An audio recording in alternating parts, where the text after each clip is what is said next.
When should I start my seedlings? Should I even grow my own seedlings? Why should I grow my own seedlings? These are some of the questions that new gardeners ask, and today I'm going to show you step-by-step process that I follow to start my seedlings indoors, while I explain to you why I'm starting my seeds in March, yet our gardening season starts May 20th. Join me as I take you through this process. I'm going to show you what I'm doing at every stage. I have seeds, different types of seeds. I'll be starting with tomatoes, so I'll be showing you how I am planting my tomatoes by starting from seed indoors. I have different types of tomatoes, so that's another type, and also the cherry tomatoes. And other than the store-bought tomatoes, every year I try and plant my own seeds as well. These are seeds that I get out of tomatoes when I'm cooking in my kitchen and I like a tomato, or if I buy from the store and I'm like, this tomato looks good, tastes good, then I get the seeds out and dry them, take them through the seed preparation stages until they are good enough to be planted. I did the same with pumpkin seeds and squash seeds, because when I ate the pumpkin and the squash, they were so yummy, and I was like, I would love to grow this. Yeah, so those are the materials that we need. Next, and of course, water. I have water, that's tap water, which I have boiled.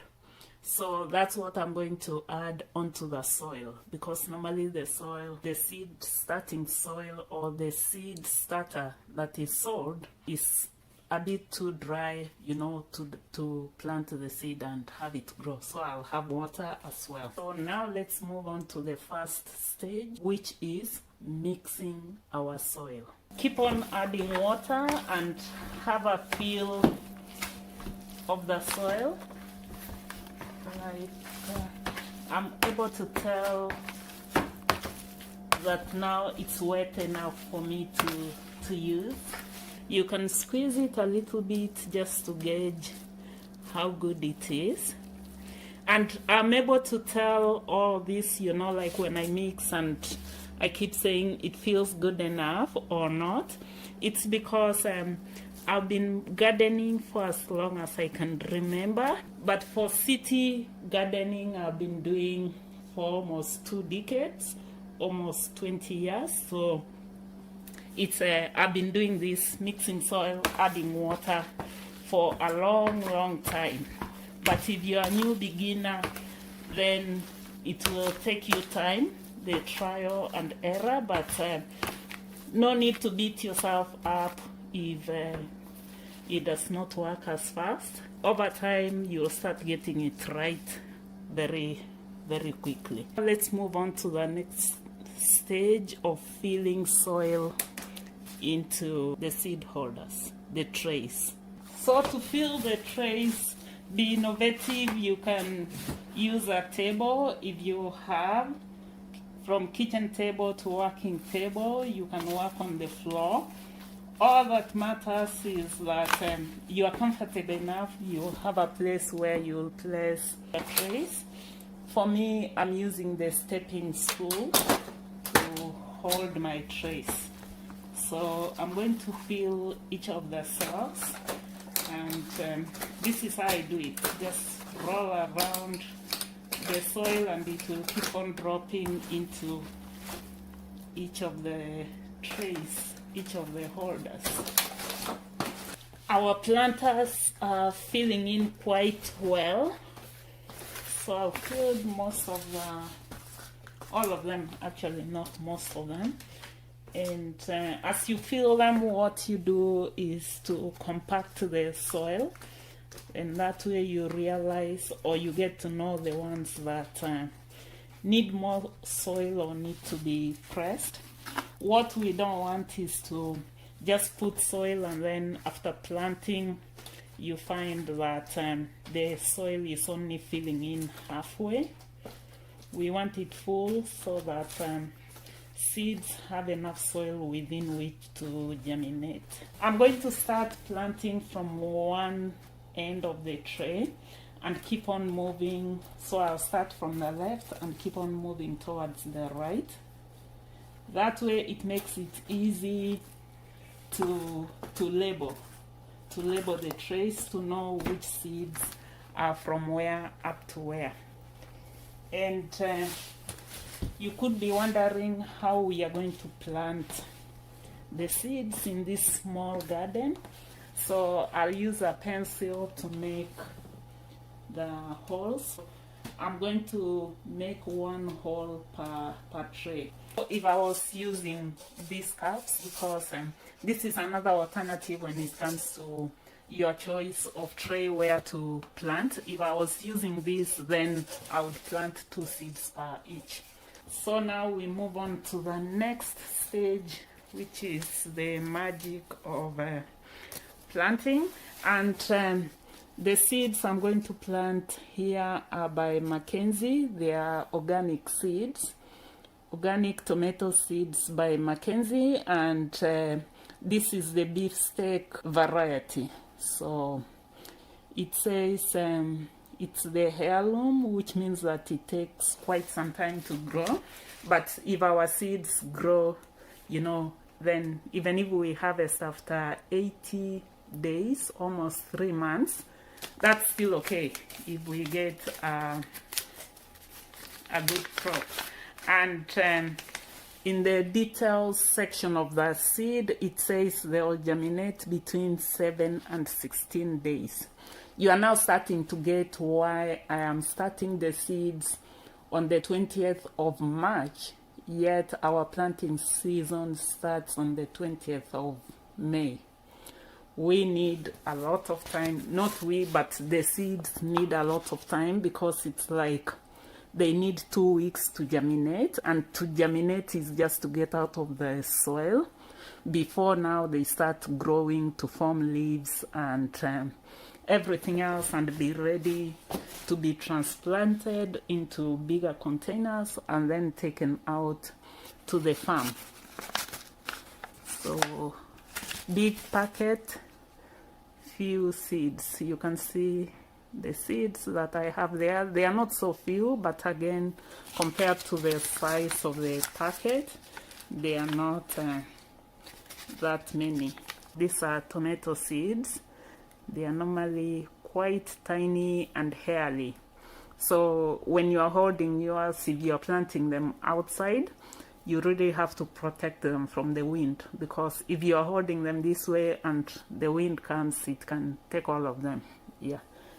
So I'm going to plant 1 per hole and trust that they are going to all germinate. Anytime when my seeds, the seedlings, let me down was before I realized that they need a lot of light after they've germinated. So that time I did not have that knowledge and they became leggy.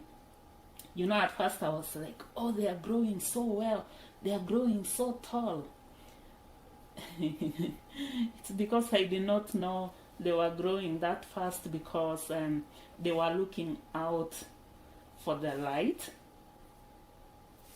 So when we get to that stage, I'll be showing you how we stop them from doing that, from becoming leggy. So they will become leggy because each one of them will be struggling to grow taller to be able to reach the sun. And that will not be good, because once they become leggy, then after a short period of time they start dying off. And we don't want our seeds to die off, we want them to grow.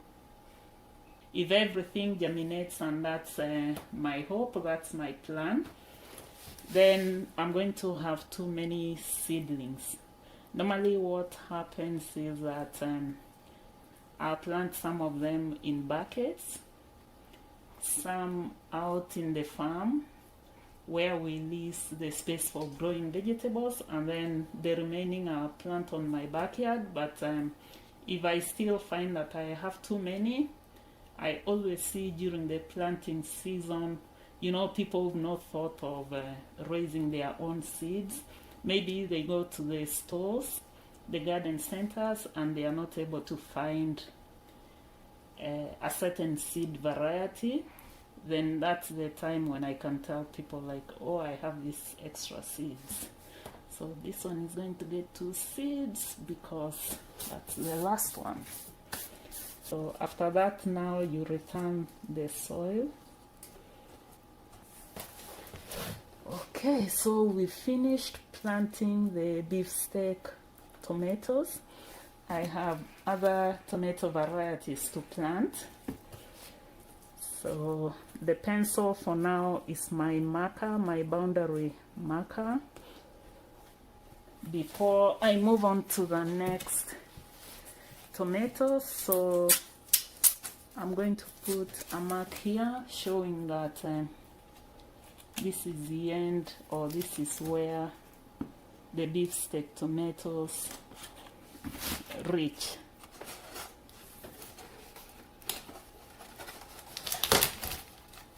Okay.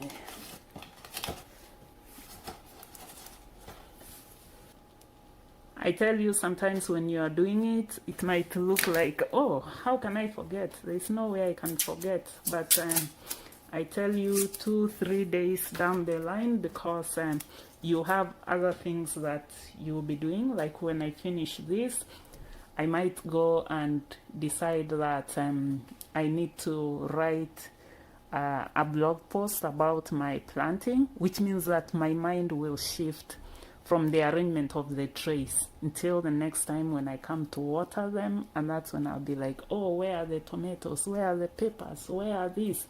So it's good to always label. And here, so this way I know that the beefsteak tomatoes were planted from this tray to the left. And even when I'll be watering, I have to be careful because I'll be lifting the trays to add water at the bottom.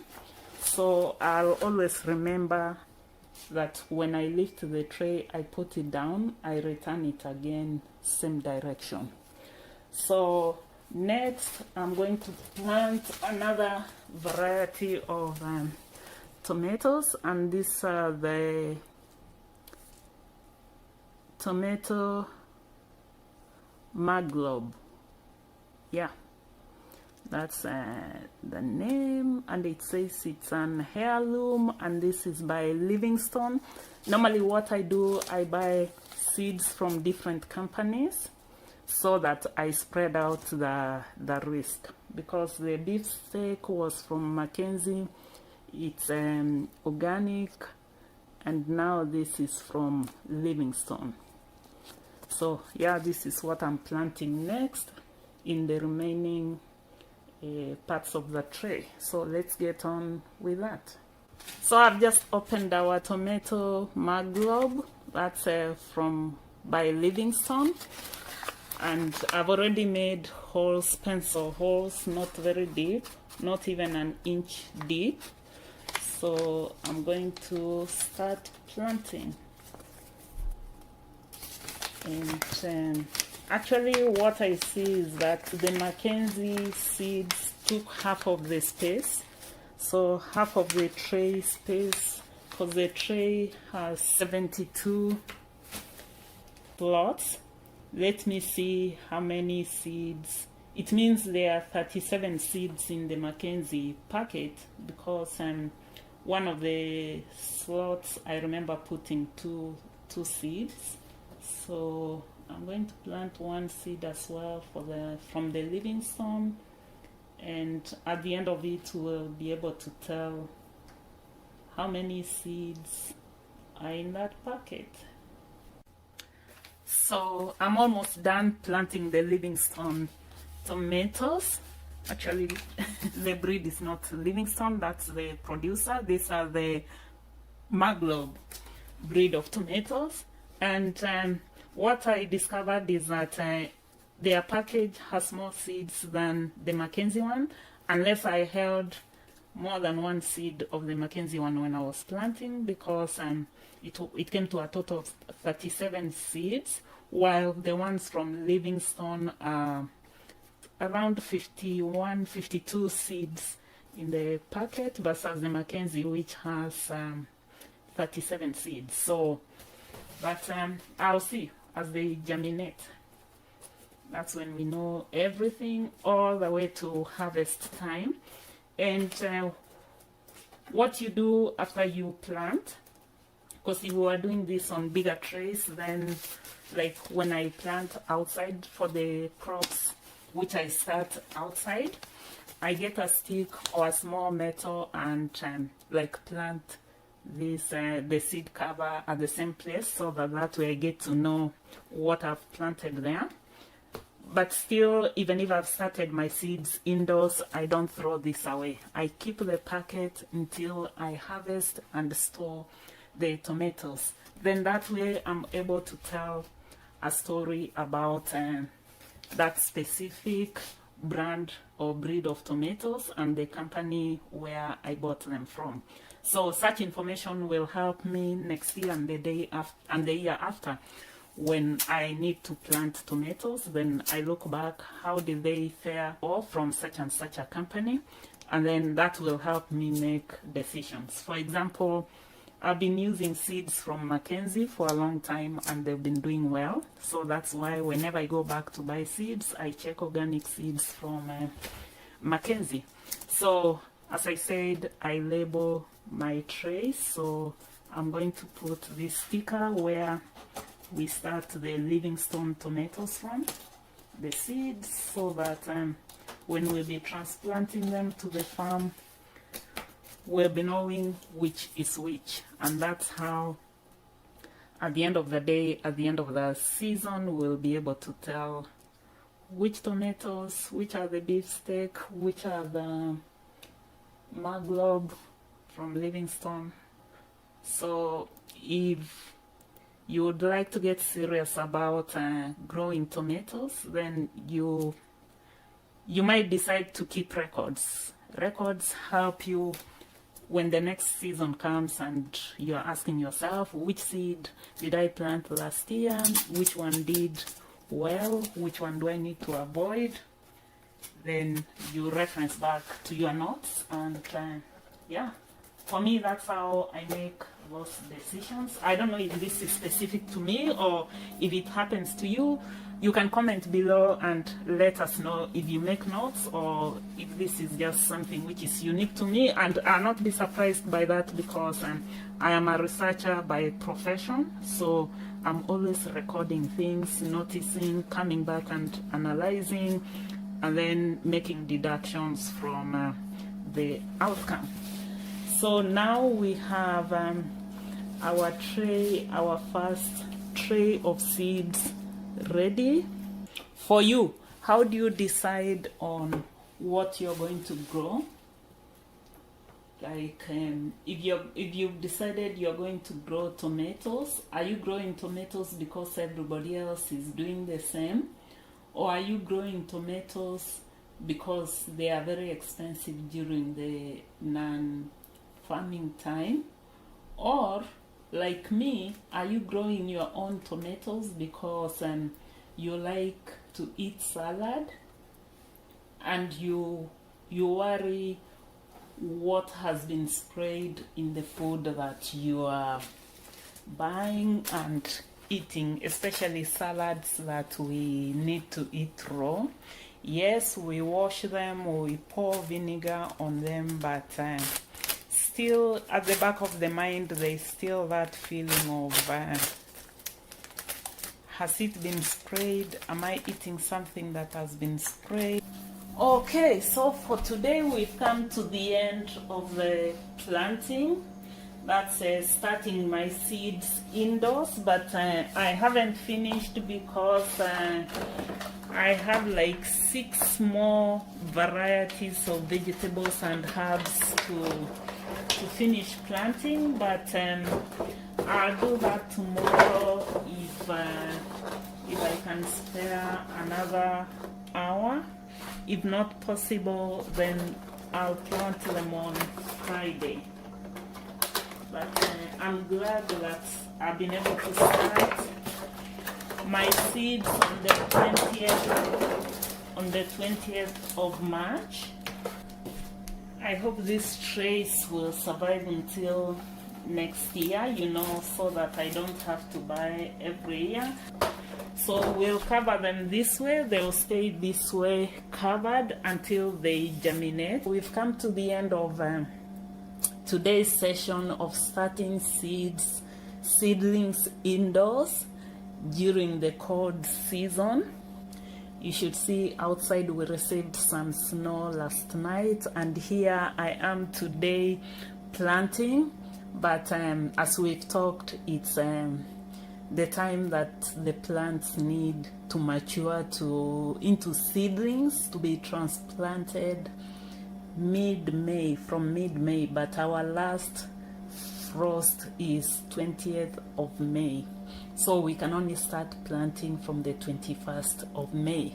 That's why we are starting the seeds in March, so that by that time there will be big seeds. I'm sure by that time many of them will be in these bigger containers, but we'll wait and see. So what about you? Comment and tell us which part of the world you are listening from, and when is your planting season, and what do you plan to plant. So until next time, if you live in a city, you've seen this is very possible. It's doable for you to plant your own vegetables. So whichever part of the world where you are, go check your last frost and start your seedlings now, or count backwards based on what's written or printed on the seed cover. Count backwards and start your own seedlings. And as I mentioned, why I do mine, it gives me a chance to grow what I would like to eat, because if I wait and say I'll buy this from the garden centers, I'm not so sure how much they are going to bring, because there are times when you visit a garden center and you cannot find seedlings for the vegetables or herbs that you would like to grow. And it's more affordable to plant your seeds, but that's a different episode where I'll be telling you that, or we'll be comparing the prices versus starting your own seeds. So for now, it's a goodbye from me. Go start your seedlings and enjoy gardening, so that we can enjoy eating food that we have grown.